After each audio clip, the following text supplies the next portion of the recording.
Amém. Boa noite, igreja. Boa noite. Amém. Quem está feliz com Jesus essa noite? Amém. Primeiro agradeço, como agradeci antes, pelo privilégio de estar participando, Uma das coisas, eu quero repetir essa introdução que eu fiz no culto anterior. Uma das coisas mais preciosas, que mais são demonstração de amor para uma pessoa, é você se permitir ouvir o que ela tem a falar para você com respeito. Eu venho de uma família de pastores, fui pastor 15 anos em Pato Branco, Pato Branco existe mesmo, tá? Tem gente que acha que é um cenário do Projac, Pato Branco. Não, existe mesmo, eu vim de lá, é verdade daí. 15 anos eu fui pastor lá, e quantas vezes meu pai dava o microfone, chamava pregadores, e a gente ficava agarrado no banco da igreja, pensava, ai meu Deus, será que o cara vai falar, e a teologia, como é que é, e será, e o povo, Então eu agradeço novamente pelo carinho, pela confiança, e emendando nesse sentimento de que estou me sentindo muito amado por você estar aqui ouvindo o que eu tenho para falar para você, repartindo um pouquinho o que Deus tem colocado no nosso coração, nos dado em nossa comunidade. Eu também queria lembrar que se o maior gesto de amor é você ouvir uma pessoa com respeito, concordando com ela ou não, eu queria fazer uma pergunta: quantos aqui gostariam de mostrar o amor de Deus para toda essa terra, para toda essa geração? Amém. Sabe, querido, nós vivemos um tempo onde as pessoas não estão se respeitando mais, onde elas não se dão a ouvir o que o outro tem para falar, onde elas não se ouvem com amor.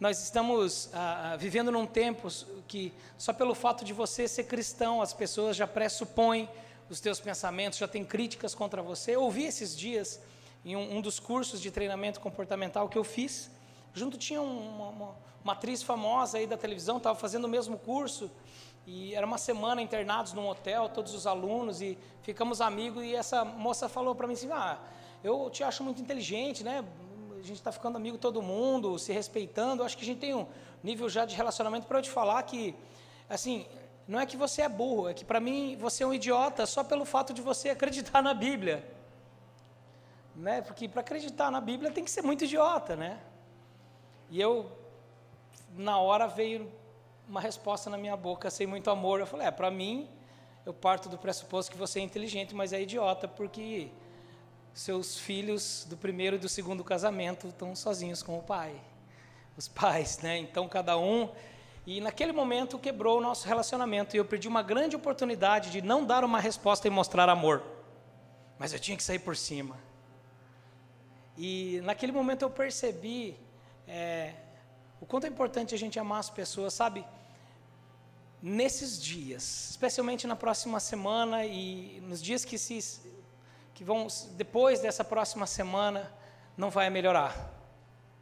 Vai ser uma batalha, seja o que for que aconteça no Brasil, vai ser uma grande oportunidade de muitas pessoas se sentirem amadas por você. Vai ser uma grande oportunidade das pessoas esperarem de você uma reação, esperar de você um fogo, esperar de você e quando chegarem você prontos para combater, receber amor, receber respeito, receber integridade. Que oportunidade temos nesses dias de mostrar o amor de Jesus para essa geração. Eu não estou dizendo não ter opinião, eu não estou dizendo não estou dizendo ser conivente com princípios que nós não entendemos que são princípios bons de Deus, mas eu estou dizendo de mostrar amor e aproveitar cada oportunidade, porque, meu querido, não é um presidente que vai resolver essa nação, é a igreja. São homens e mulheres que Mateus 20, 28 habita neles, que são tais como o Filho do Homem, que não veio para ser servido, mas para servir e dar a sua vida em resgate por muitos. Então se prepare para o fogo, se prepare para a luta, se prepare para a batalha, se prepare com todo o amor que tem no seu coração, se prepare na presença de Cristo, porque, e aqui eu começo minha pregação, Deus está levantando uma geração de homens e mulheres tão sensíveis à presença de Deus, que vão ter a capacidade de perceber Deus onde as outras pessoas não percebem, de sentir sua presença e se mover com ela, onde outras pessoas nunca imaginariam que Deus ia estar. Homens e mulheres que é onde todo mundo vê trevas. Caiu meu colarzinho dos Royal Rangers, Go, go, Royal Rangers. Tava tão bonito ver isso. dedão, né? Onde eu estava? Né? Deus está levantando uma geração de homens e mulheres, onde todo mundo vê trevas, eles vão ver luz, onde todo mundo vê doença, eles vão ver cura, onde todo mundo vê dificuldade, problemas, eles vão ver oportunidade de manifestar o poder e o amor de Deus, onde todos verão combate, onde todos verão medo, eles verão esperança, verão segurança, homens e mulheres que no meio do fogo vão manifestar a integridade, o amor de Deus e a presença dEle. Eu não estou falando de um povo bobo, de um povo retardado, de um povo que aceita tudo, mas eu estou falando de um povo que às vezes toma um tapa na cara e pergunta assim: ei, te fez bem me bater? Fez! Então bate do outro lado também, se te faz bem. A minha pergunta é: quem está sendo bobo? E quem está tendo uma oportunidade de manifestar Deus, onde todo mundo manifesta trevas? Amém? E é baseado nessa palavra que eu quero já pedir para você abrir a sua Bíblia comigo em Gênesis 2. Quero também trazer os cumprimentos, o abraço do pastor Luciano Subirá, meu pastor na comunidade Alcance, do pastor Francisco, meu pastorzinho sobrenatural. O pastor Francisco é tão cheio de Deus que a gente brinca, né? Eu não falo o nome dele muito alto que ele aparece. Né? O que estou falando aí, meu garotinho, né?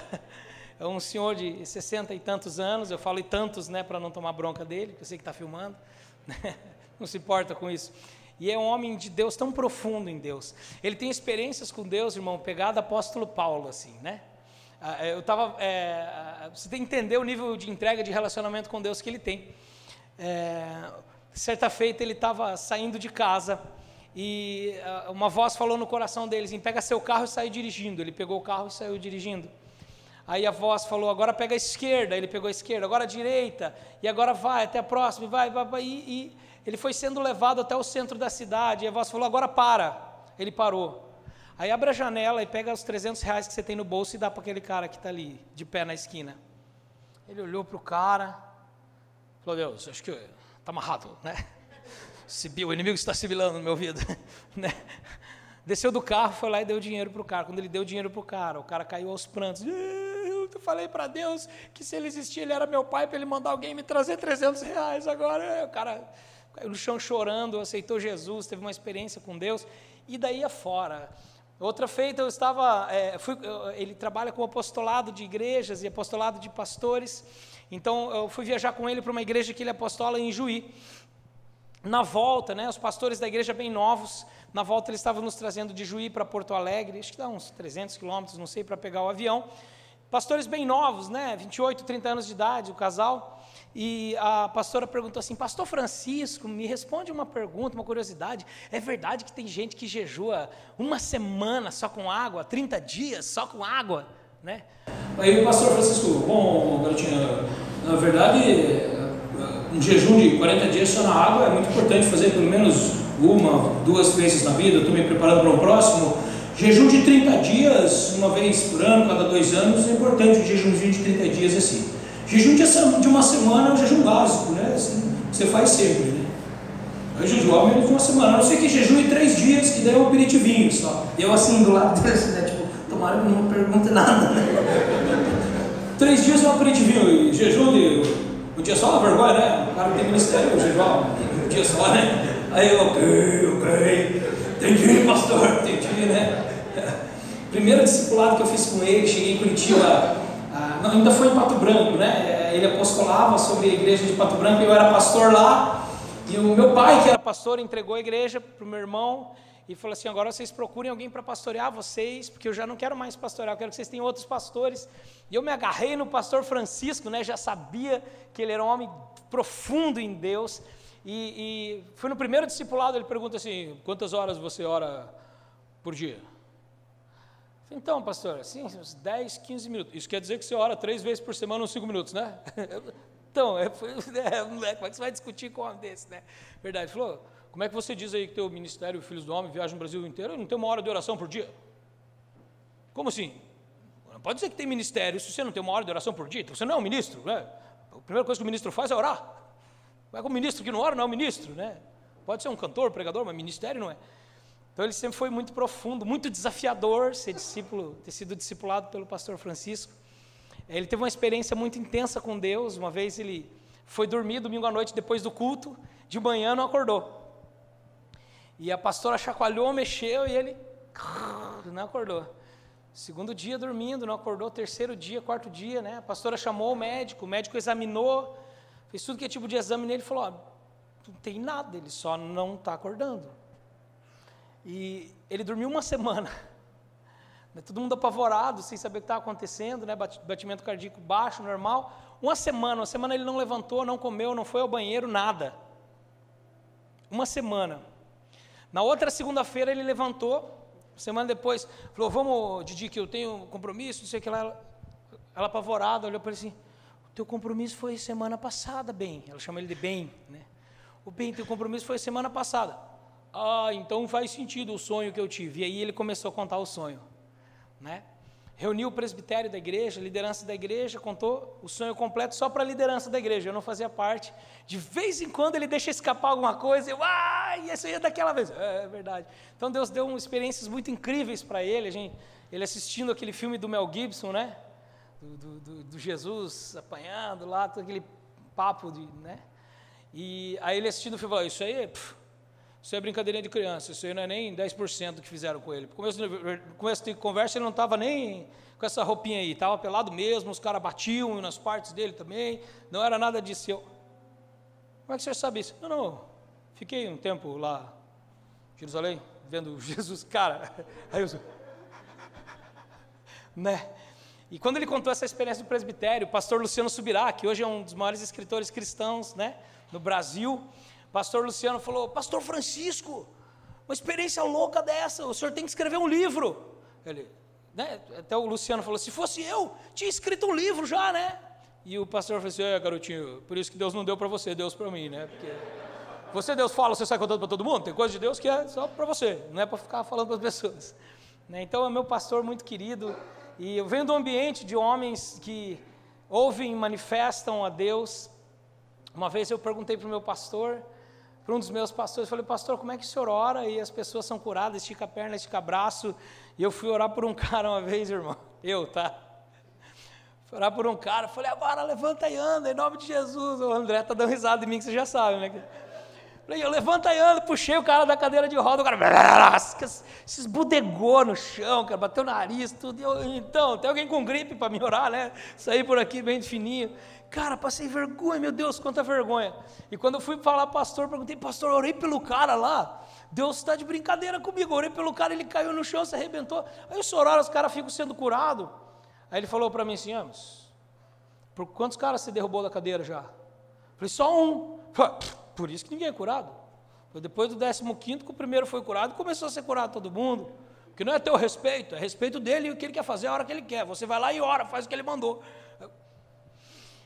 Então, estou tentando me encorajar até hoje, né? Mas é um ambiente são uns caras muito loucos, e meu pai me falava, desde pequeno no ministério, meu pai dizia assim: Cris, talvez Deus nunca nos faça grandes, mas Deus sempre vai te colocar perto de homens grandes de Deus, para que a sua referência sempre seja muito maior do que você, para que você seja puxado, sabe, querido? Deus está levantando uma geração de homens e mulheres nesse tempo, que não são super-heróis, não são aqueles caras sobrenaturais, são homens e mulheres apaixonados por Jesus, que são usados por Deus, não porque eles são bons, são usados por Deus porque Deus é bom. E a sua misericórdia é a respeito dele, é a respeito do que ele faz, é a respeito de quem ele é, não é a respeito de nós como ministros do Senhor. Então, eu quero te fazer a seguinte pergunta: o que você precisa para ser usado por Deus? Porque nós partimos de um pressuposto errado, de que para ser usado por Deus nós temos que ter dons especiais. Não, esse cara jejua 40 dias, esse cara tem poder, esse cara faz isso. Sim, a dedicação com a intimidade, gera coragem, gera ousadia, gera fé.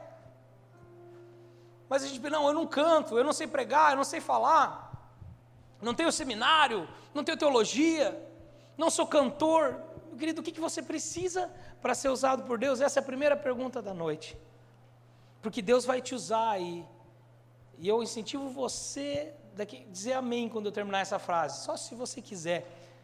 Então deixa eu te falar, Deus vai te usar para curar enfermos, para expulsar demônios, para libertar cativos, para trazer alegria onde há tristeza, para restaurar famílias, para tirar jovens das drogas, para reconstruir casamentos, para curar pessoas com câncer, para fazer paralíticos andarem. Deus vai te usar para isso, irmão. Agora, isso. Eu sei que Deus vai te usar, mas Ele não vai te usar porque você é bom, você tem um dom especial. Ele vai te usar porque Ele é bom, sua misericórdia dura para sempre, sua graça e sua misericórdia se renovam a cada manhã. É a respeito dEle. Isso gera em mim uma segunda pergunta. Se Deus vai nos usar para o sobrenatural, eu te pergunto, o que é sobrenatural para você? É sobrenatural para você saber que tem um anjo aí do seu lado agora ministrando na sua vida?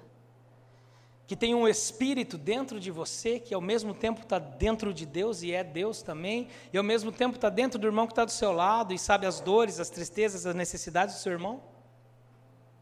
Que tem um espírito habitando em você agora, que conhece o profundo do segredo, do secreto de Deus, e Ele opera em você todo o teu querer e o realizar também. Isso é sobrenatural saber que tem anjos ministrando a nosso favor. Ou é sobrenatural para você saber que prótons e elétrons giram em torno de um núcleo numa velocidade tão incrível que são empurrados para longe desse núcleo, mas o núcleo é tão denso em seu magnetismo que puxa de volta, e eles giram uma velocidade ideal para continuar girando daquela forma, gerando uma eletricidade, gerando conexão, e aí eles se conectam em células, e as suas células, de alguma forma eletroquímica, se conecta com outras células, se especializa, uma célula vira célula de estômago, outra célula de coração, e é por causa dessa energia gerada, densidade desse núcleo, desse magnetismo, que você não evapora no ar agora.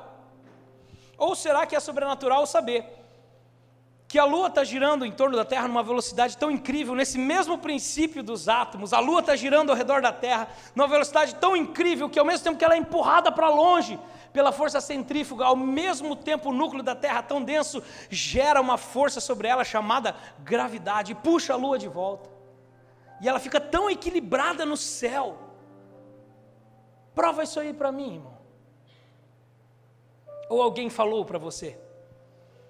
Agora, não é só incrível isso, sobrenatural é que a Lua gira em torno dela mesma de uma forma tão equilibrada, que ao mesmo tempo que ela gira ao redor da Terra, ela gira ao redor dela mesma, e sempre a mesma face da Lua, por causa da velocidade que ela gira sozinha, a mesma face da Lua fica sempre apontada para a Terra, e ela passa sobre a Terra, ela não consegue puxar a Terra, mas ela puxa tudo que é líquido na Terra.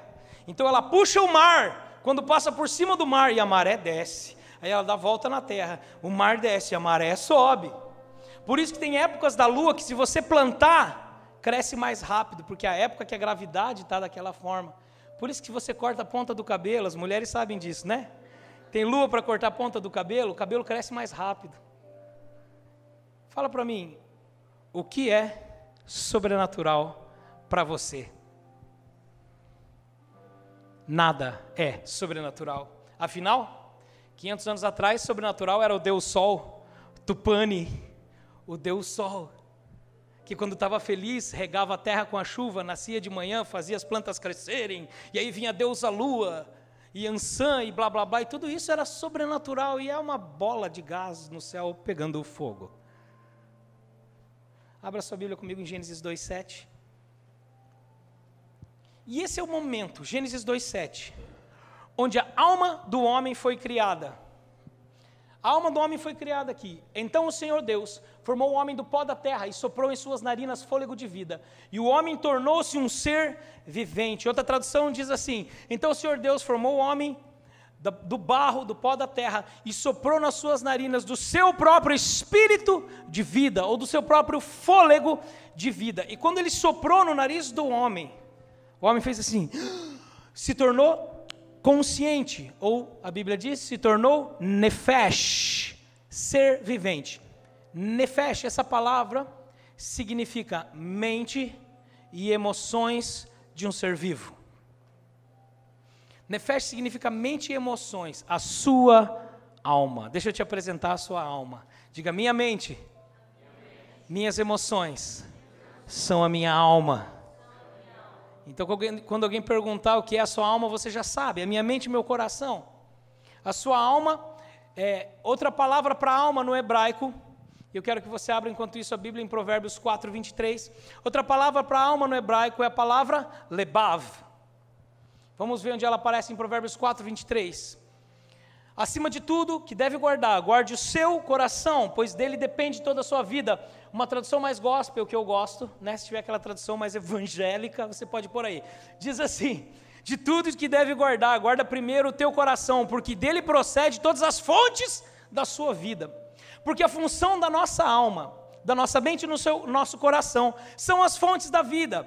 A função da alma, um psicólogo vai te ajudar a saber, são as suas decisões e vontades. Então, quantos aqui já tiveram aquela experiência assim, minha cabeça me diz uma coisa, meu coração me diz outra? Né? Só eu e o pastor, o resto do pessoal. Quantos aqui não vão levantar a mão, não interessa o que eu fale, levante a mão. Né? Então a alma e o coração, o papel delas é isso, teus olhos, teus ouvidos, tua boca, teu tato, ele te manda uma informação e a tua alma começa a discutir, tua cabeça te diz uma coisa, é melhor fazer isso, tuas emoções te dizem outra coisa. Se você perguntar para o seu avô, ele vai dizer, meu filho, melhor você não ir pelo coração, porque senão você vai perder dinheiro, a empresa não se faz com o coração, tem que ir pela sua cabeça. E se perguntar para a sua avó, ela vai dizer assim, meu filho, segue o seu coração, ele sabe o que é melhor para você. Tipo, não ajuda nada, então sempre vai ficar essa briga. Mas quando a mente e o coração se alinham, nós fazemos, executamos nossa vontade e tomamos as nossas decisões. Então, Provérbios 4, 23, a palavra de coração, esse coração é a palavra lebav. Diga comigo, lebav. Alma, mente e coração. Cara, baixa bem o volume, está meio alto para mim, tá? O volume do teclado. A mente e o coração, elas são as fontes de todas as coisas. E nesse entendimento do que é a mente e o coração, eu queria entrar no nosso texto áureo, falei bonito, né? Fui presbiteriano agora com vocês. O texto áureo dessa noite, né? Vem comigo lá em Êxodo 3, 1 a 5, você já vai entender, porque eu estou falando para você sobre a sua mente e o seu coração, que são as fontes da vida. Sabe onde mais aparece mente e coração? Vai aparecer lá em Gênesis 5, quando Deus diz assim, escuta, ó Israel, só eu sou o Senhor teu Deus, e importa que você me ame, com todo o entendimento, com todo o coração e com todas as suas forças. Lá, esse coração também é lebav, mente e coração. E por aí vai. Inclusive, quando Paulo traduz a palavra lebav, quando Jesus traduz no Novo Testamento, ele usa a palavra cardia, coração, ou a palavra psuque, do grego, que significa alma do homem, mente e coração. Agora, o incrível é que, quando Deus fala assim, soprou da sua boca o seu próprio espírito de vida, e o homem se tornou psique, consciente, mente e coração. Fala que Deus soprou algo dele. Fala que a tua alma é fabricada por um tecido, e o tecido da tua alma é o sopro de Deus. Sabe, você não tem um compartimento em você que é um espírito. Não. A sua alma, ou ela é confeccionada pelo Espírito de Deus, que é o presente que Deus nos devolve quando aceitamos Jesus, ou ela é confeccionada pelos 5 sentidos, e tudo que você decide depende do que você vê, do que você ouve. Deus está levantando uma geração de homens e mulheres que recebem informação nos olhos, nos ouvidos, no nariz, na boca. A informação vem, a mente e o coração começam a lutar, mas antes da mente e o coração decidirem, elas consultam um lugar mais profundo. Consultam a sua essência, o Espírito de Deus, o homem interior.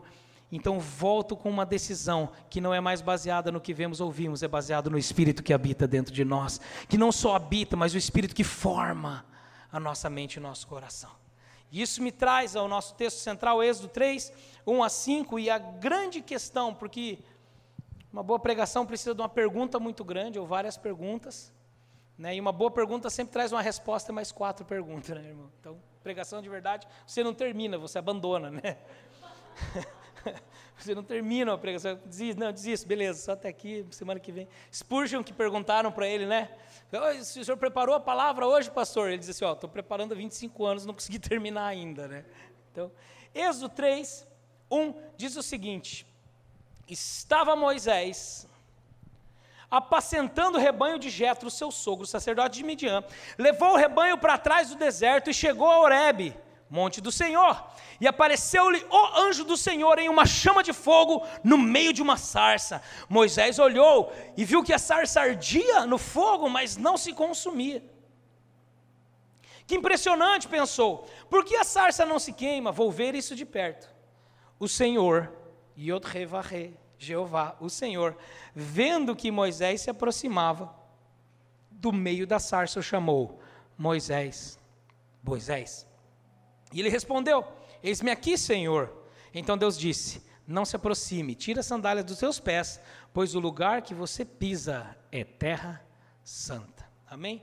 Então vamos analisar rapidamente aqui, vamos construir uma imagem do que aconteceu. Imagina que esse retorno então é a sarça, tá bom? E aí a Bíblia diz que o anjo do Senhor, com letra maiúscula, se manifestou na sarça. Queridos teólogos de plantão, quando a Bíblia no Velho Testamento fala o anjo do Senhor, de quem que ela está falando? De Jesus. Quando fala um anjo, os anjos, está falando de anjos normais, às vezes cita até o nome, Gabriel, Miguel, mas quando fala o anjo do Senhor, está falando do próprio verbo feito vida, o verbo ainda que era a palavra de Deus, ainda não tinha se feito carne, mas está falando do próprio Jesus. Então imagina que Jesus tinha combinado com Deus de chamar Moisés para libertar o povo do Egito. E falou: eu vou fazer pegada, showzaço, pirotécnico, luz, fogo, e vou chegar lá e pô, na frente de Moisés, e Moisés vai, né? Então Jesus se manifesta na sarça. A Bíblia diz: manifestou-se para Moisés. A intenção era que Moisés visse. Então Jesus, né, Moisés chegando, Jesus lá, está chegando, tadá, né? Uau, sou eu. Né? Aí, o engraçado versículo 2, segunda parte, diz assim: eis que Moisés olhou e viu a sarça. Nossa Senhora. Porque não era crente ainda, né? Não tinha ver, né? Uau! Muito louco, o que foi que eu tomei no café da manhã hoje? Bicho, a sarça está queimando, não consome. Na minha cabeça toca aquela musiquinha, I wanna love you, Moisés, trilha sonora. Mas então, Moisés olhou a sarça pegando fogo e viu que a sarça não se consumia. E olha que interessante, diz assim, ó, olhou e disse consigo mesmo. Quando a Bíblia fala, disse consigo mesmo, está falando de um diálogo interno, diga diálogo interno. A mente e o coração de Moisés discutindo. Cara, o negócio está pegando fogo e não se queima, é esquisito. Será que é uma assombração, eu vou sair correndo ou será que eu vou chegar para ver? E a mente e o coração discutindo. Já pensou se ele decidisse errado, né? Gênesis, o próximo versículo seria assim, se alguém acrescentar alguma coisa nesse livro, todas as maldições cairão sobre ele, acabou, final. Tipo, acabado a Bíblia ali, se Moisés acabou, fim, the end, né? Mas Moisés tomou uma decisão diferente, a mente e o coração discutiram e ele decidiu ir em direção à sarça. E olha o que aconteceu, quando ele caminhou em direção à sarça, Deus disse assim, ei, agora que você está vindo, eu vou falar com você. Agora eu te faço uma pergunta, por que é que Moisés viu a sarça e não viu Jesus? Abra sua Bíblia rapidamente comigo. Desculpa fazer você folhear tanto a Bíblia, mas eu tenho esse vício de ler a Bíblia e acabo incomodando as pessoas. Isaías, já estou no final da pregação. Jeremias 29, versículo 13. Esse texto de Moisés gerou uma curiosidade muito grande no meu coração, que era o seguinte: se aquilo que nos faz comunicar com Deus é o Espírito Santo, você concorda comigo?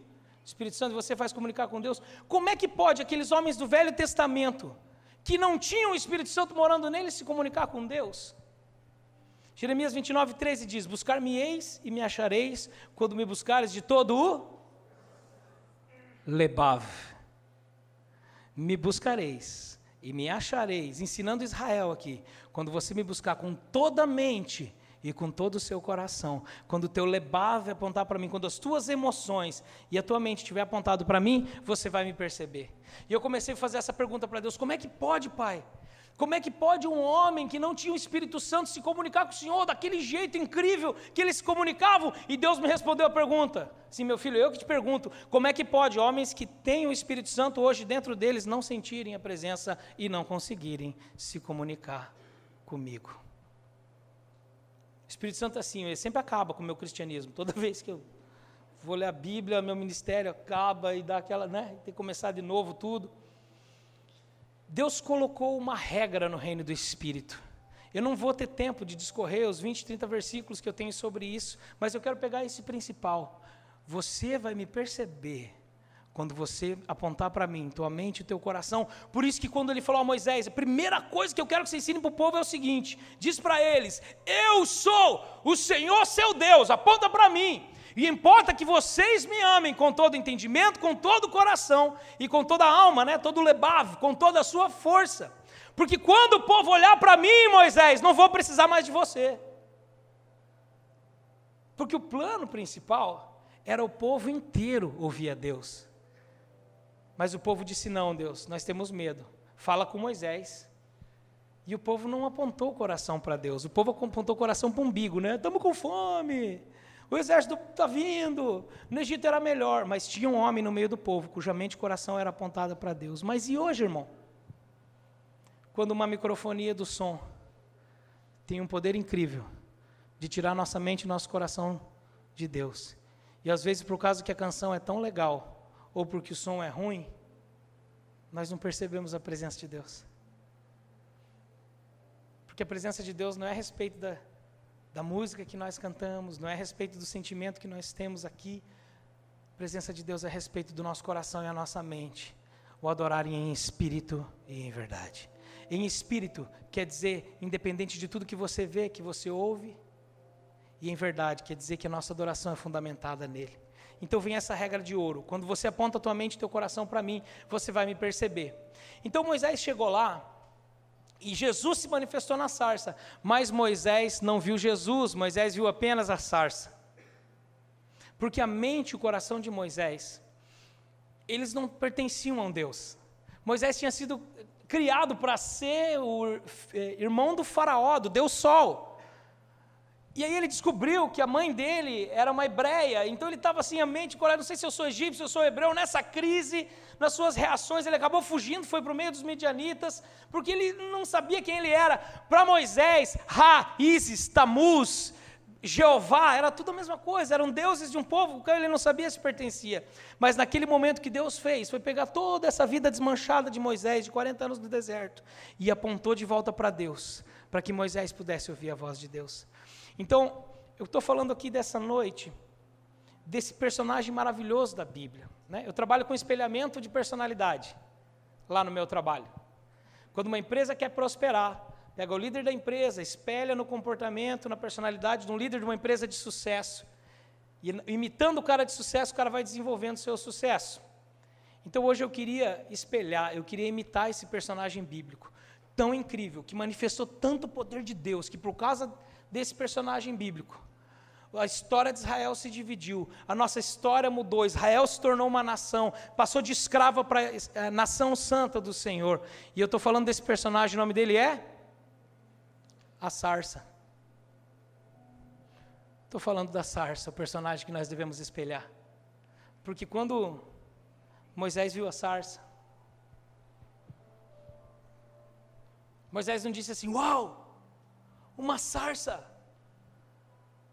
pós-graduada em psicologia, teologia, nossa, gravou um CD que eu canto e sinto uma coisa, vendeu 1 milhão de cópias, tem 2 milhões de seguidores no YouTube, uau, essa sarça é incrível, vou me aproximar para ver melhor do que se trata.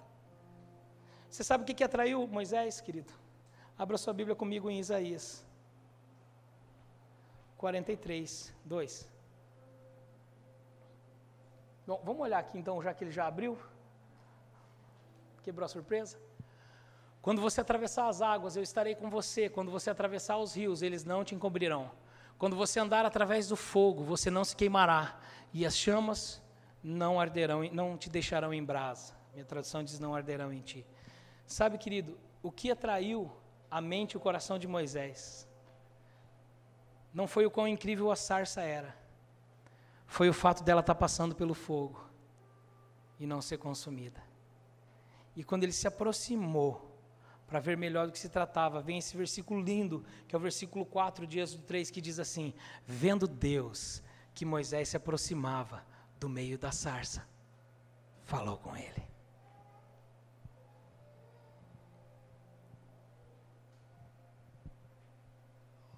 Sabe, querido, o seu colega de escola, o seu patrão, o seu colega de trabalho, as pessoas que andam perto de você que não conhecem Jesus, eles não conseguem ver a Deus. A mente e o coração deles está tão preocupada com sobreviver nesse mundo tão injusto.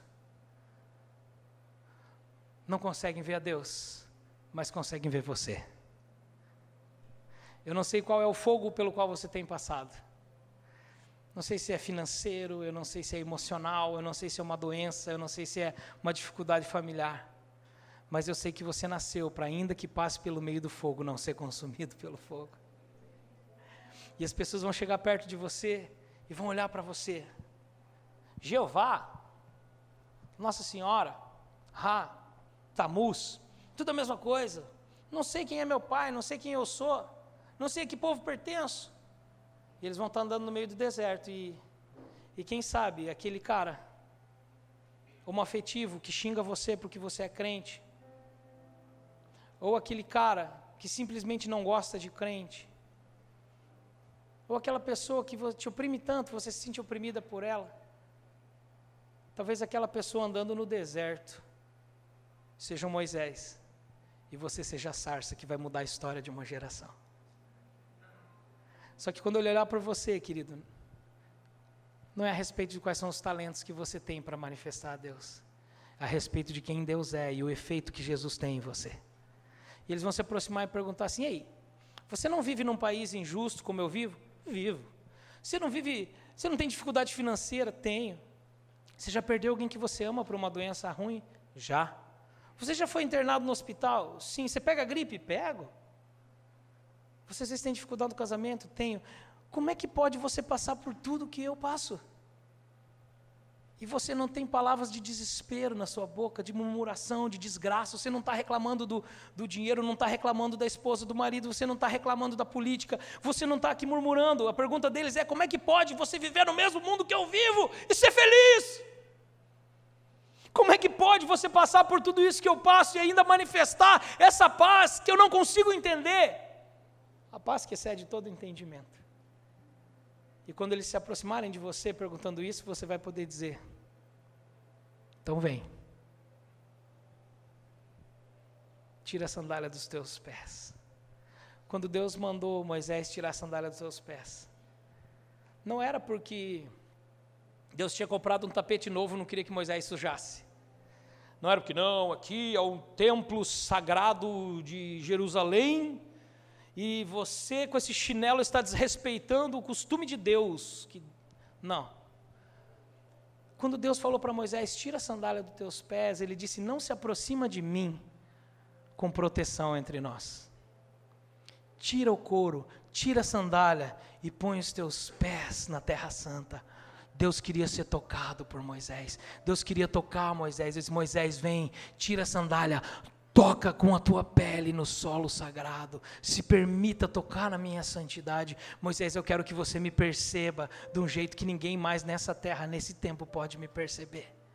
A Bíblia diz que Moisés aprendeu tanto colocar sua mente e seu coração em Deus. Deus até deu uma ferramenta interessante para Moisés que eu não falei antes. Deus deu uma caixa de privação sensorial para Moisés, sabia? Ele falou assim: eu quero que você faça uma tenda com 15 centímetros de pano nos 4 lados, coberta em cima da terra. Lá dentro vai ter incenso e vai ser escuro, porque quando você entra lá, você não tem cheiro de mais nada, gosto de mais nada, não ouve mais nada, não vê mais nada. Quando você estiver lá dentro, é só eu e você. E quando Moisés entrava naquele lugar, a Bíblia diz que ele falava, a tradução falava Moisés com o Senhor, de rosto colado, como alguém que está abraçado com seu amigo. Moisés tocou tanto na Terra Santa, Moisés tocou tanto na presença de Deus, que a carne dele começou a mudar, a carne dele começou a ficar santificada, o rosto dele começou a brilhar. E aí uma outra história para um outro pôr do sol. Mas Deus está chamando eu e você para um lugar onde o que os nossos olhos veem, o que o nosso nariz cheira, o que os nossos ouvidos ouvem. A música é um presente para nós. Quer ver? Feche os seus olhos por um segundo. Sobe esse pé. Só por um segundo. Permita que a música envolva você. Não deixe que um líder de louvor, é muito pouco, é muito pequeno o precisar de um ministro de louvor para sentir a presença de Deus. Você sabe qual é o sucesso do ministro de louvor? O sucesso do ministro de louvor é quando a igreja descobre que não precisa mais dele. Feche os seus olhos, encha seu pulmão com esse ar cheio da presença de Deus. A Bíblia diz que nele nos movemos, nele existimos, nele vivemos. É como se a glória de Deus fosse como as águas do mar, que enche tudo, e você fosse um peixinho lá no fundo do mar. Se coloque nesse lugar. Quando o peixinho respira, o peixinho não respira na água, ele respira a água. A água faz parte de quem ele é. A água gera vida dentro dele. Quando a sua alma respira, ela respira a presença de Deus. Assim como o casamento é representação do relacionamento de Deus com a igreja, a tua respiração é a representação para que você entenda o relacionamento da sua alma com o Espírito Santo. Respire.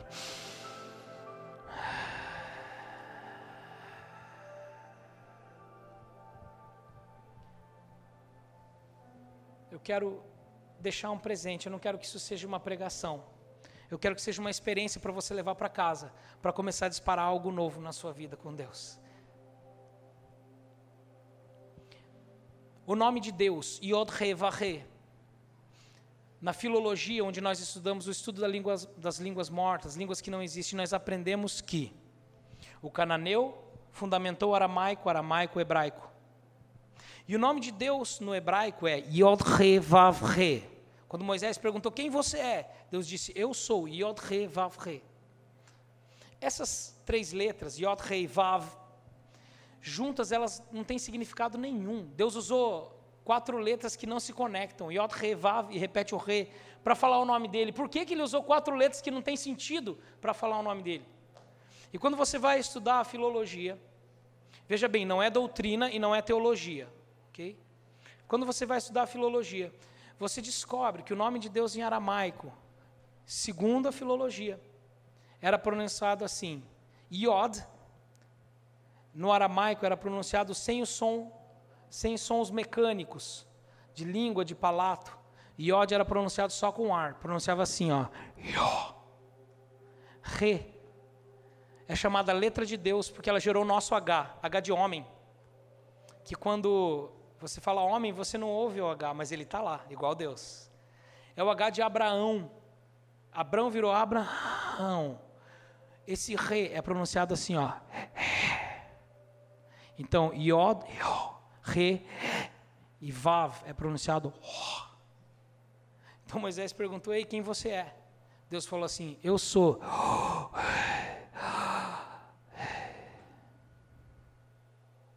Não, quem você é? Deus falou, eu sou.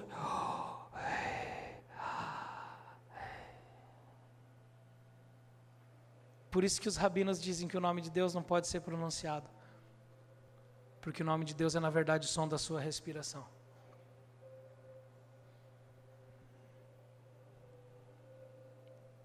Entendendo isso, quando uma pessoa chega para mim e fala assim, ei, Deus não existe. Quando ele termina de falar essa frase, Deus não existe.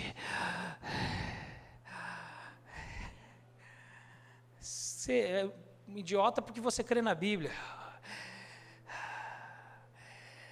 Esse negócio de homem e mulher não existe, cara. Deus é mulher. Ser crente é uma coisa só para gente. Porque é um mandamento que ninguém consegue evitar. Todo ser que respira, louva ao Senhor. Por isso que esse é um presente que eu queria deixar para você, é como uma âncora. Quando você fica nervoso, tranca a respiração. Quando tem medo, tranca a respiração. Quando está com raiva, tranca a respiração. Mas quando você respira,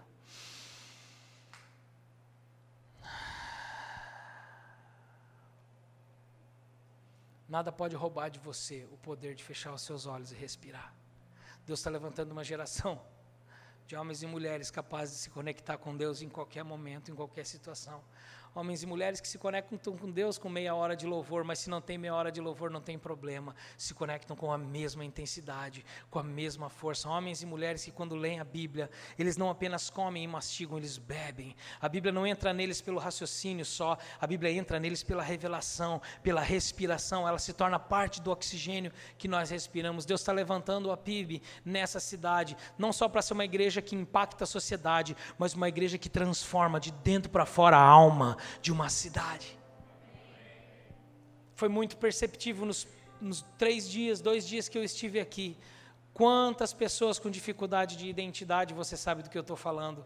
Já percebi que a cidade de vocês tem um problema nessa área, muito intenso, e o que o Espírito Santo me falou é que essa cidade tem sido refúgio para pessoas que não são aceitas. Eu não sei se isso bate com o que você tem visto, mas o meu sentimento, eu tenho a impressão em Deus, que essa cidade é um refúgio para uma cultura que não sabe mais quem é. Entende o que eu estou falando? Confirma no seu coração. Mas Deus está levantando uma geração de homens e mulheres tão sensíveis à palavra, à presença de Deus, que vão manifestá-lo, onde todo mundo acha que só tem iniquidade. Você sabe por que Deus se manifesta aqui e não se manifesta no prostíbulo? E não se manifesta no boteco? Porque você está aqui e não no boteco. E você é o canal da manifestação de Deus. Então eu quero deixar 2 perguntas, eu já me alonguei, tomei liberdade, é o último culto mesmo, vou embora de manhã cedo, né? Mas eu queria deixar 2 perguntas para você. Primeiro, aonde está o seu coração e a sua mente? O que você tem enchido? Porque, não apaga a luz ainda não. O que você tem colocado dentro da sua mente e seu coração? Porque, querido, onde estão os teus tesouros? Aí está o seu coração. Onde tem estado o seu tesouro? O que você tem alimentado a sua alma? Segunda pergunta, quando o fogo vem, o que tem saído de você? Porque o que nos destrói no fogo não é o que entra, é o que sai. Quando o fogo vem, quando o problema vem, a tristeza vem, o que tem saído da sua boca? O que você tem declarado? O que tem te contaminado? A verdade ou a mentira? Então essas 2 perguntas. O que tem saído de você quando o fogo te pega, sarça? E aonde está a tua mente e o teu coração?